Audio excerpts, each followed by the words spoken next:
Hello, welcome to PlayStation Access and Happy New Year! You've caught me brushing off the Christmas cobwebs, so there's no traditional Friday feature today. Sorry about that, that's back next week. Instead, we asked you lovely lot to vote for your favourite moments from the Christmas Maze, our festive series we all had way too much fun making.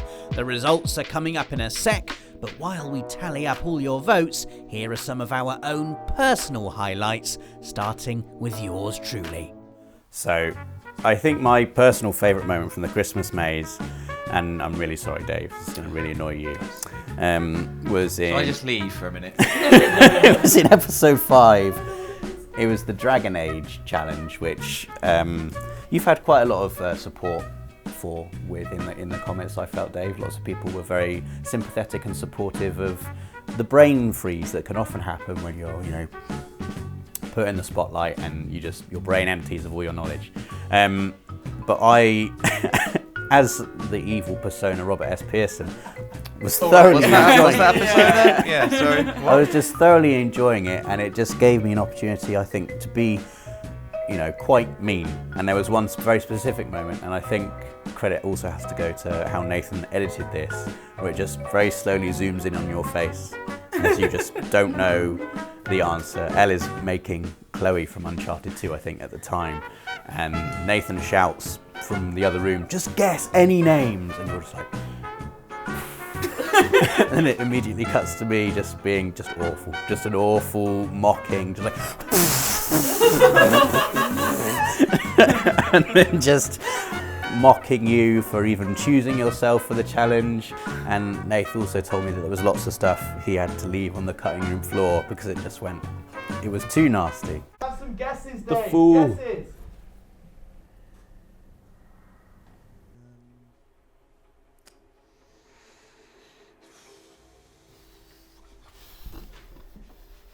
Has he even played any games before? Honestly. A deep knowledge of games. This is a very confusing entry. So your favourite stuff is you being really mean to me. It is, because I feel like the sort of persona I had to put on for the thing, I'll admit, it allowed me to voice things that I would normally just keep inside me. So it's like, I could just do this. I could just take the mick out of him, and I just went for it. And obviously, no one else is going to find that funny. Maybe some other people found it funny. Obviously, you're not going to find it funny, Dave. I think everyone else found it funny. Found it immensely funny, and just thoroughly enjoyed that one specific moment. And I did enjoy your catastrophic downfall in that challenge. Oh, thanks for sharing. It was the first challenge you'd failed, and I was getting worried at that point that you were just going to smash all the challenges.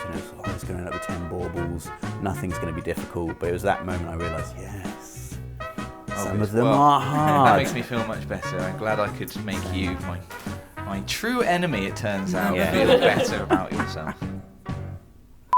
My favourite moment was me. Cut there. Just all the way through. It was my favourite moment was me killing the fisherwoman in Skyrim. Oh, for God's sake. I remember this. I was furious. I think for several reasons. So, one, I think the Skyrim challenge was my favourite challenge by far. I mean, I had the best time in the Christmas Maze, just the best time. But I love treasure hunts, scavenger hunts, anything with riddles. And so when Rob was like, "Oh, I've literally set up a Skyrim-wide scavenger hunt," I almost just dropped dead on the spot. I was so excited, and it was incredibly fun. So good.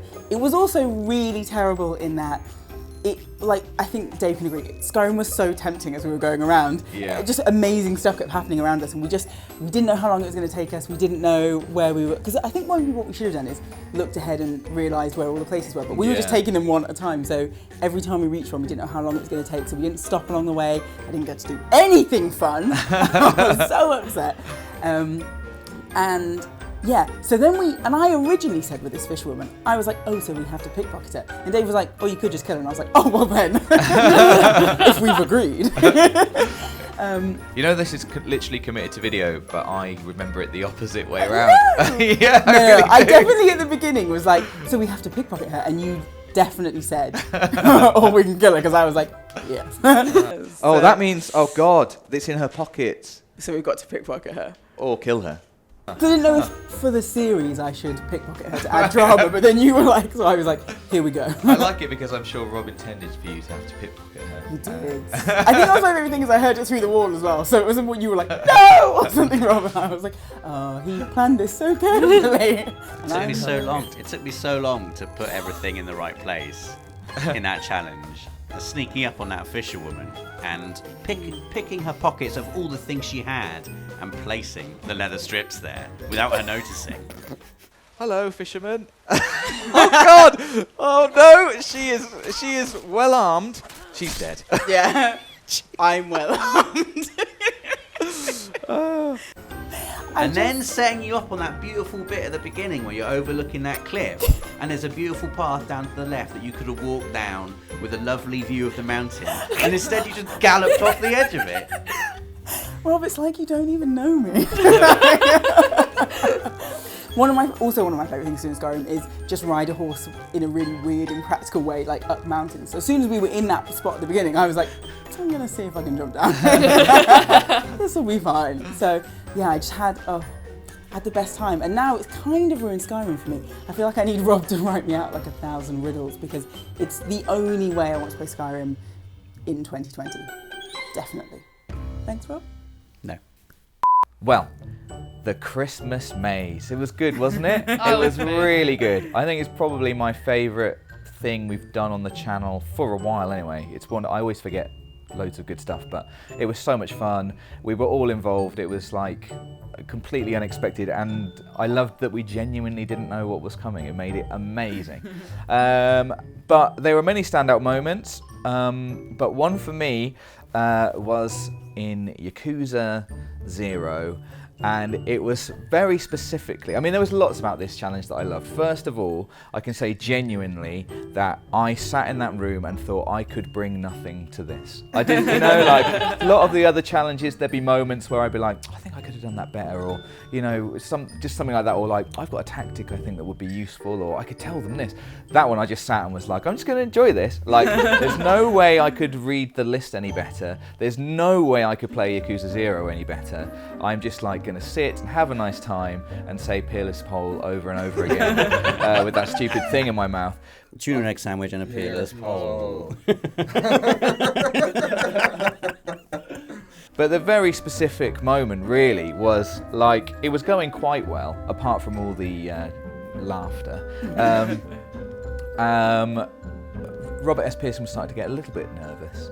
And going down the list as we were, I was like, what's going to trip them up, Robert S. Pearson? And he said, Godspeed gears. The Godspeed gears you can only buy in one very specific shop. It's good that they're going to have a bunch of time. Rosie know? And I had no idea what those were, so I was like, that does sound like something that would trip them up. It was like The Thing. It was going too well. And you know, like, it's like Jurassic Park. They're going down the list, like, here's the problem one. And we were like getting closer and closer. And Nathan and I were getting nervous, like Godspeed Gears.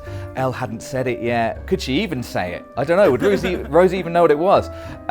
And we got there and it was like, oh, here they are. It was amazing. Come on, trainer. Let's do some pocket racing. I need those Godspeed Gears.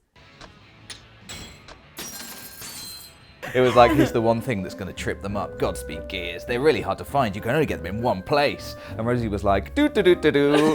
Hello, sir. I'd like some. There they are. Thank you. Bye. And it was just amazing. And like very much just summed up that whole challenge, which was just funny and fun and laughter. And to be honest, not even slightly tense, but in a good way. And that was definitely my favourite bit. It was just good. Well done, you two. Thank you. I just want to add, with the Godspeed Gears, they're like my #1 thing I use when I do pocket racing. Right. So that's why I was like, Godspeed Gears, pocket racing, off we go, buy them, sorted. I don't know any of those words, but so that's why you were so good at this challenge. Okay, so my favourite moment from this year's Christmas Maze, which was brilliant, by the way, thanks Rob, for mostly organising it and being evil. You're welcome. Was, I thought, and it was one of the best design challenges as well, I thought, which Rosie and I playing Death Stranding, Rosie actually playing Death Stranding with the heart rate monitor, which I still insist at one point recorded a heart rate which came out of nowhere, and I don't think it was true, but anyway, sure, fine, you won, whatever. But my favourite bit was Rosie had done just incredibly well, just like had been so calm but also really good at the game, and I'm not sure I could have been that good at the game. God knows what my heart rate would have been. And we got all the way to the end, and we lost a couple of minutes because her heart rate went above 85 a couple of times. I'm going to let her off that one. I can't let her off that one. I can't let her off that one. And I know there's an element of luck to setting what the heart rate should be, especially because you didn't know any of our resting heart rates or who was going to be doing the challenge. But for whatever reason, the time limit, the heart rate limit, everything lined up perfectly. And so having bumped across that level a couple of times, we had exactly enough time based on how long it had taken us to get all of the other packages to get this one last package. It was like the perfect finale, and it was in Rosie's grasp. She had it and a clear run to the exit, and I remember saying to her, so just go back. And then her going, yes, and looking completely calm. and the numbers just going, just I'm gonna do it. The BT encounter, I just want to say, literally when I turned around, the music in your headphones, just the BT music booted up, and I was like, I've just got to run. And then I got excited, and then I was running, and then I didn't think my heart was that bad. It wasn't fear that killed you, Rosie. It was happiness. It was like a flight response. It was amazing. And now I just run. So to run, obviously I need loads of blood in my legs. Sure, it's just a massive heartbeat. And I love that you didn't realise for a few seconds because you were so focused on the gameplay. Last thing I knew, I still had like you said, it was it's just a run to the end, this will be fine. I remember in my head, I was like, da-dee-da-dum, keep on running, haha. Wait, why has it gone down? Because your heart rate's at 104. What? Was there anything which actually made you calmer? Or were you just trying not to think about the situation and to deal with process? I don't know how hard it is. It's bizarre, I was thinking so much about my heart, which I've never done in my life. But I think the thing that was just keeping me calm was just breathing and just being it's fine. Just walking through a field, picking up some boxes. Yes. It's fine. I think that's just in my head what I was doing, but I was so silent. I was like, if I talk, I'll get excited, and then I'll get hyper, and that will increase my heart, which is why I was so silent. I was like, don't want to talk. Well, I also think that the reason it was so good that it was you, but also that you were cursed, was because all through the challenges, you were done probably as well as anyone. You were one of our best players, and you really wanted to do well for the team. So just it was your innate physical response, fighting against the challenge. It was really, really good. So that's why it's my favourite moment. Right, my favourite moment from the Christmas Maze, which hasn't been said by the community, and I just want to say it was a fantastic experience all in all, and it was amazing. But my favourite moment has been in the Yakuza 0 episode, so episode 7. Of course, not only because it was Yakuza 0, and when it was first announced and it was a Japanese open world game, I was like, it's Yakuza, I've got to do this challenge. If you guys didn't pick me, I would have genuinely been sad. But there was a specific moment in that challenge that really amped it up, and that was obviously the fact that you had the lip things that made your teeth show and all your lips were wide open and everything. And not only is that bloomin' brilliant anyway, and I loved Peerless Pole, just everyone saying it was amazing. Just the but there was a moment when Elle and I were playing it. Elle, you're gonna hate me for this. I feel like I am already. But there's a moment where I was trying to do the challenge really quickly just so you didn't have to wear it for as long. And I turn around after you've done quite a bit of talking, and I just see a massive drawl, literally, as I turn around. Sometimes if someone dribbles, it's see-through, you don't really see it, but I saw this full-on drawl, and I just completely lost it. I remember just crying in the studio when we recorded it. Even when I was watching it back, I was crying, just thinking about that moment. Special Yakuza. Special Yakuza? Yeah. Okay. Oh my god. And bless you, you did so well, and you were just like, I need a tissue. And then your tissue was already drenched as it was. Oh, Rosie, you've made a powerful enemy today. Yeah, really messed up, Rosie. It was just amazing, and I'm really happy that we were able to do the challenge really quickly because, like I said, I was so tempted to do karaoke. I saw everyone in the comments as like, should have just done karaoke just to like nail it off at the end on how much time she had. And I remember thinking, should I just rub it in Robert S. Pearson's face and just do some karaoke? But I didn't do it purely because of your mouth, and I could imagine how stretched and everything was. And I thought if I do karaoke, you're probably just going to be sat there like, I am in so much pain right now. But just that moment where I've seen you, now I can say I've seen you at your most beautiful moment. We've shared a jacket, and now I've seen you dribbling. Yeah, that's probably Thankfully, my different moment. occasions. Yeah, even looking back at it, I love it, and that's probably been my favourite moment of the Christmas maze. And now for the important bit, the top 5 Christmas maze best moments as voted for by you, our wonderful community. Start the fans, please. So at number 5, our 5th favourite moment as voted for by the community was the pass the Twiglets in the grand final in the Crash Team Racing Challenge. I don't feel bad about our tactic anymore. I don't actually. I feel much better.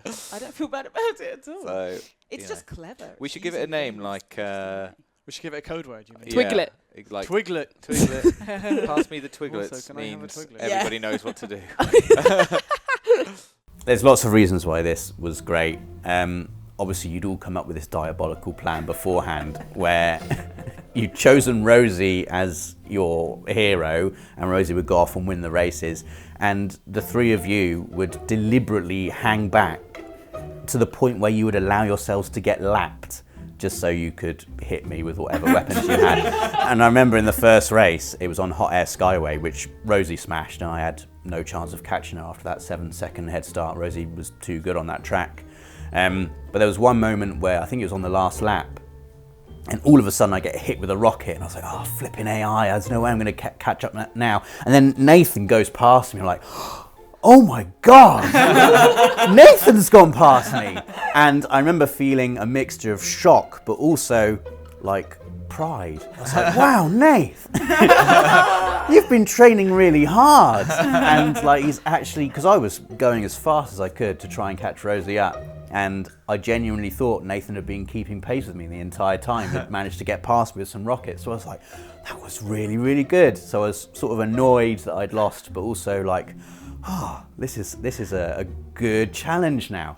And then that race ended, and at this point I still didn't know. And watching back the footage, it's funny now, because I'm there shouting from the room, Nathan, you've done really well, and it's just Dave and Elle and Nath snickering to themselves. And then it's like halfway through that, the break between the next race where I realised what had happened. Did you let me lap you so you could hit me with something? What? You sound Filthy terrible. plans! We're changing the rules. I wondered why you were there. I thought he's racing really well. But no, it was evil tactics. And also, I still felt, when I found out what you'd done, I was also angry, but also quite proud as well. I approve of these diabolical tactics. And then from then on, it was just quite funny, wasn't it, when you came up with the pass the Twiglets code.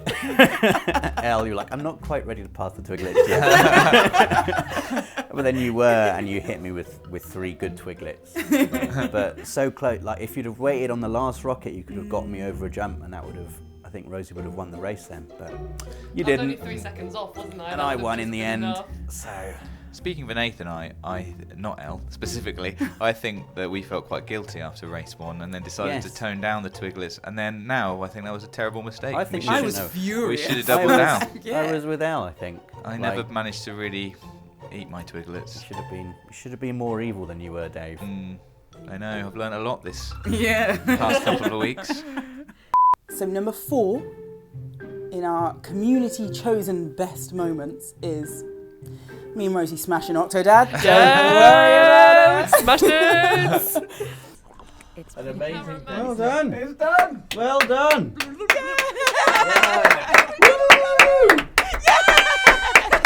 I think this was one of my favourite challenges as well. It was so funny. It was so good. Yeah, as soon as we got, and I think the funniest thing was that we guessed it, didn't we? But by accident. Yeah, we right did. before we went in. So we were literally saying, "Oh, what would be a hard challenge to do? What would we be worried about?" Apparently speaking, and and we literally said, "What if we were, say, like handcuffed together and we had to play a controller with one hand each?" Yeah, we and literally then, were. That's literally what we said. And then we're like, "Anyway, it won't be that." And then Rob was like, "Here's a giant hoodie." And we were just Better like, than a handcuff, but yeah, I know. I did prefer the giant hoodie. It was quite nice. it was so comfy. Wasn't it? It was so nice. Yeah, you'd think it'd be weird, but Rosie and I, we just kind of blended into one person straight away. It was It was weird. I've never had it before. I was just like, we're just one now. We just won. And I think it's genuinely easier to play Octodad like that Yeah, than it it was is great. to try and control it yourself. Because I've played it before, and I think trying to control the legs the way you have to, you get out of sync with yourself, which doesn't really make sense and makes me sound stupid, but I'm not. But playing it with somebody else, it just, I don't know, it adds method to the madness that is Octodad. And so it was just really straightforward. We just knew at all times what we were had doing. the rhythm of like the walk cycle and yeah, everything. like very occasionally one of us would forget to lift a leg, but like it was just, it was funny as well. Like it was just funny to play with somebody else and watch them and be like, "Oh, you need to lift your arm," and then they just like slap up to that in the face. My favourite was when he was trying to get on the chair. Like looking back on the video, all you had to do, I think, was just grab the chair and then he'll sit in it. But we were like, no, leg over, and that's why he was always so He was always like, twisted. which was quite funny. Hello, my wife. Yeah, It's like an exactly. Let's amazingly continue casual this pose date. on, like Yeah. the whole time. It was so good. Oh, it was just the best. And yeah, I was worried about it because I did. At the beginning, you do think like Octodad with two people is going to be the hardest thing of all time, but turns out not when you're Rosie and Al. I was good. And we never did anything like this before either. This was the first Again, no point. Can I just say, have we worn a giant hoodie together? But we do Previously it every to this. weekend now. Yeah. But now you cannot get us out of it. But no, it was mad. It was awesome though. It was epic. Yeah, we were epic, and also we did smash Rob's time. So Yes. just thought I'd throw that in at the end there. In third place, a solid bronze for Dave. Who knows if it's well deserved or not, but it was as voted for by the community. It's not really a moment, I guess, but just overcoming the Slender Man challenge. Steven Slenderman, which, you know, it is actually quite a big deal. It was hard. It was tough. It was the last challenge. God, it's all coming back to me. I mean, I remember distinctly it being the last challenge, and we had to film this on a separate day. It was like after we'd done everything else, and we had to film it then, and there was a lot of like anticipation. What's it going to be? It's the last challenge. I felt like I'd already, you know, let the team down once in one of the challenges. Didn't want to do it again. Was quite happy to just not do the challenge, so that you know it couldn't be a possibility. And we had spoken about what might it be, and I remember saying, like, just before we started filming, what kind of games haven't we had? And nobody said a horror game, including me. I didn't think about that either until, you know, it's really weird watching it back, and the way Robert S. Pearson's very well controlled. Doesn't, you know, just lets it happen. It's really funny because I can see that just kind of, it's the sort of thing I do when things are going the way you want, but you don't want to hint that they're going the way you want. So you're like, are you sure? Are you sure it should be Dave in the room? I don't know at what moment I knew it had gone wrong. There was something about the way we walked over to the room, I think. And it, you know, obviously a horrible surprise, and exactly what Robert S. Pearson wanted, exactly what I didn't want. But there was something about, don't get me wrong as well, it was absolutely horrible game, horrible in there. The sound, they made me wear headphones, which is my #1 tip for avoiding, you know, scares in horror games, is just turn the sound off. Didn't get away with that, had to listen to the sound. Oh my God, oh, this is horrible. But there was something about the occasion, the pressure, the overall, the higher purpose. That's what I want to say. I had a higher purpose that I just had to somehow suppress the horrible horror of it all and get on with it. I mean, I do feel particularly hard done by all the rules changes, which I think everybody believes to be unfair. All of the rules are made up on the spot. The rule of me not starting the clock until you picked up the first page, I literally made up on the spot because I felt sorry for you. And then you abused that. How did I abuse it? You didn't say, and you must pick one up as soon as you find it or anything. I was given my a job set of... to make it entertaining, and you were doing your best to make it unentertaining. I was doing my best to make it doable. Dave, come on. Well, I'm certain anyway that it didn't make any difference because I think every time I died, the places moved around in the map. I think the pages were in the same places, but I think those places moved. Yeah. So it wasn't a tactic that helped anyway. But yeah, we did it. I mean, somehow. Nath, I don't know how you got Trivial Pursuit. That was amazing. Trivial Pursuit. Yeah. Wow. There was the cloud debacle, which we continue to argue about. He's behind your head right now. Cloud? Right, I thought you meant Slender Man. I was like, I'm not going to look. Slenderman. Yeah. My favourite comment on when we asked the community what their favourite moment was, there was one answer which was just cloud. Yeah, I know, I enjoyed that too. I want to explain to you now that I feel, looking back, I shouldn't have started with a small statue. I should have just forgot about that and just gone straight for cloud. Yeah. Then, obviously, I'm doing the cloud shape. It's in the 3D. Sky. Things in this 3D. Well, all right, okay, yeah. Would you have got that? You would have said UFO or anything else. Then I just want to point out for people, I tried to smoke a cloud of smoke, obviously. Yeah. That was a bit reaching. And then I tried a different tack, if anyone's wondering, which whereas I was trying to say not man-made, where I was going made, and you were like, it's not a hammer. And I was like, no. And then I tried to do a manly, man-made, doesn't matter. So that's, anyway, if you're wondering. The argument got more heated, but it got edited out. It did, yeah. It did. This is the first time we've spoken since. So there you go. Hey, thanks everybody for voting my brave overcoming of my fears as the third best moment of the Christmas Maze saga. It was not easy, and I am proud forever. So the reason I'm sitting here is because our number 2 in our community choices for favourite moments for the Christmas Maze was I'm the elf. I'm the elf. There it is, there's the line, the iconic line. I'm the elf, which became a thing. It was very strange seeing it become a thing over Christmas and seeing people just hashtag it. This goes back to the very first episode, I believe, with Elle and Dave with the Skyrim riddles and the treasure hunt, which you did.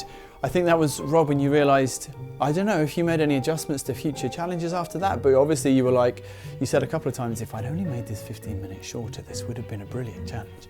I thought it was a brilliant challenge anyway, and there was just a moment when I realised how good the poem was. This is like I don't know if it came across in the episode, but I was reading it and going like, solitude. Why do I remember solitude? And then something about an elf, and then just having this realisation that I was the elf. Yeah. I'm the elf. I'm the elf. And I needed to tell Ellen They Day. thought it was Markarth, didn't they? That was the thing, and you'd remembered because it doesn't mention solitude explicitly. The city the elf couldn't find. The city the elf couldn't find, and they got it wrong. And I realised that I thought, because I was looking at it thinking, what do I know about Skyrim lore? I don't know anything about Skyrim lore. And then I don't know, suddenly I thought, wait, I'm the elf. But yeah, in terms of like things that take hold in the imaginations of the people watching that I had no idea would become a thing, I guess, I don't know, maybe there's an innocence, a purity to it, I'm not sure. I think there's a hilarious desperation. That you thought you saying that would immediately make them realise. I know, solitude you need to find. Also, I like that it's a callback to, I think, my favourite episode of Nathan the Christmas Elf. Look at this! Is no one else outraged by this? No. Well, which way would you go, clever men of Skyrim? We're not going to tell you. No, you've got to choose. But it's rubbish, though, isn't it? Well, I'm going to say it's straight on, because this looks more straight on than going over the bridge. Whatever, man. I've had enough of this entry now. Let's move on to the next one. The number one favourite community moment, which I am really honoured by, really humbled by, and I can't believe that this is the people's favourite thing about the Christmas maze, was my victory in challenge number 2, Crash Bandicoot Stormy Ascent. Have we checked the polls? I'm not Yeah. sure. Honestly, I was not expecting like this much of a big response from it. It's absolutely mad. I've had people message me on Twitter being like, Rosie, like, that was absolutely amazing. You had me on grips the whole time. All right, Rosie. But I didn't expect this because I thought it was just going to be a case of just me feeling that because, like, when I was playing it, I'm someone who really doesn't like letting a team down. Like, if I'm in a team, I really want us all to succeed, and I don't want to be the one who, like, you know, lets everyone down. Which I ended up doing in Death Stranding, but so that's why, like, silence. Could have had 8 seconds. But so I remember just doing that challenge. I really, I had the emotions of I don't want to fail. I was worried about Nath because you had to take the headphones off and you were crying and everything. Maybe you weren't crying. And I could hear, like, in the other room every now and then, I just hear Rob making a remark or something, and I was just like, oh God, okay. And with the countdown of the lives, it was just so perfect. And I genuinely did not think I was gonna do it. Like in the video, I was like, I'm really sorry guys, I haven't done it. I accepted my fate. Can we have a high five for the final one? You've been amazing, Rosie, honestly. It doesn't Thanks, matter if you mate. do this or not. Sorry guys, I haven't got the crystal, but that final moment, my heart was throbbing, my hands were really clammy, and I thought I was gonna fail. It was gonna be sad on episode 2 of the Christmas maze. But it just completely pulled it out the bag, and it was absolutely mad. Probably one of my proudest achievements now on the channel. I could make loads of videos in the future, but nothing could top this. And I'm just really absolutely thrilled that so many people thought it was as intense and emotionally gripping as I thought it was at the time playing it. So thank you all for picking it as the number 1 pick. It's absolutely awesome. And yeah, that's the favourite community moment. Woohoo! Well done, Rosie. Thank you. You can do it! Yeah, you're still playing, don't worry. This is good. Wait, I'm getting this just to be safe. Don't fall off, Rosie. Oh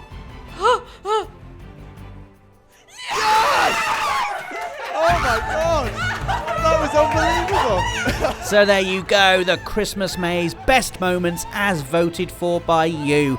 Thank you so much to everyone who voted. We hope you enjoyed watching the show as much as we did making it. But now onwards to 2020, and what a year it's going to be for PlayStation. So make sure you've clicked that notification bell so you don't miss any of it. I'll see you again next week for a classic Friday feature. Thanks for watching. For the players.